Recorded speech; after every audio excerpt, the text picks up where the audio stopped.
সাগরকে কি বলছো? একটা মেয়ের কি ছেলে ফ্রেন্ড থাকতে পারে না? তার ছেলে ফ্রেন্ড থাকা মানে কি এই যে সেই মেয়েটা খারাপ, সেই মেয়েটার ক্যারেক্টার খারাপ?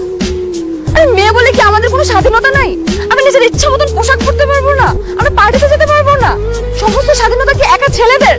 আমরা কেউ না? তিথি, এত কিছু তো বোঝানোর কিছু নাই, তাই না? তুই ব্রেকআপ করে দে, আমি তো আছি তোর পাশে। ও তো আছেই, যে কিনা সময় এবং সুযোগের অপেক্ষায় আছে, যে সুযোগ পেলে তোমার ক্ষতি করতে একটুও দ্বিধাবোধ করবে না। তুমি তোমার ফ্রেন্ডদের সাথে ওপেনলি ওয়েস্টার্ন ড্রেস পরে ঘোরাফেরা করতেছো, হয়তো ভাবতেছো ওরা তোমার আপন মানুষ, ফ্রেন্ড, কিন্তু সুযোগ পেলে তারাও তোমার ক্ষতি করার জন্য দ্বিতীয়বার চিন্তা করবে না। তারা হয়তো তোমার সামনে ভালো সাজার অভিনয় করতেছে, কিন্তু আড়ালে তারাও তোমাকে নিয়ে স্বপ্ন দেখে। একটা মেয়েকে হট বললে তারা খুশি হয়, মনে করে এটা একটা কমপ্লিমেন্ট। আরে ভাই, একটা ছেলে কোন নজরে দেখলে তোমাকে হট বলতে পারে আর তাদের তোমরা খুশি হয়ে যাবে? হট শব্দটা কখনই একটা কমপ্লিমেন্ট হতে পারে না। তাই বলে আমি তোমাদের মেয়েদের দোষ দিচ্ছি না, তোমরা সরল মনে ছেলেদের বিশ্বাস করো, আর ছেলেরা সেই বিশ্বাসটাকে কাজে লাগিয়ে তোমার ক্ষতি করার চেষ্টা করো। তো তুমি যেন গতকালকে মানে কি বলেছিলে, তুমি তোমার ফ্রেন্ডের সাথে ট্যুরে গিয়ে ঘোরাঘুরি করবে, আর তোমার ফ্রেন্ড তোমাকে নিয়ে কি প্ল্যান করেছিল তুমি জানো?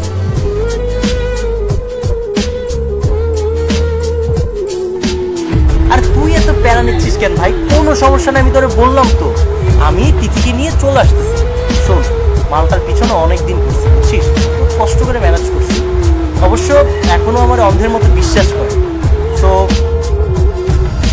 আজকাল চারিপাশে শুধু ধর্ষণ, ধর্ষণ আর ধর্ষণ। আমি জানি এই ধর্ষণের জন্য কখনোই একটা মেয়েদের বাজে পোশাক দায়ী না, দায়ী আমাদের মতো ছেলেদের বাজে মন মানসিকতা। রাস্তাঘাটে একটা মেয়ে ওয়েস্টার্ন ড্রেস পরে ঘোরাঘুরি করলে আমাদের মাথা নষ্ট হয়ে যায়, পাগলা কুত্তার মতো আমরা তাদের উপর ঝাঁপিয়ে পড়ি। আর ওয়েস্টার্ন ড্রেসের কথা কি বলবো, আমরা তো বোরকা পরা মেয়েদেরকেও ছাড়তেই না আজকাল।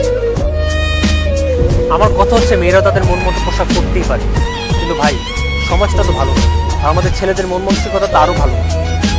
তাই আমি বলি কি, সরল মন এদেরকে বিশ্বাস করে এদের তোমার ক্ষতি করার সুযোগটা করে দিবে, কারণ ধর্ষণ কিন্তু বেশিরভাগ ক্ষেত্রে তার আপন মানুষরাই করে। তাই এদের মতো ছেলেদের থেকে দূরত্ব মেনটেন করে চলো। যদি সেটা করতে পারো তাহলে আমার সাথে রিলেশনটা কন্টিনিউ করো, আদারওয়াইজ আমার সাথে কন্ট্যাক্ট করার কোনো দরকার নেই।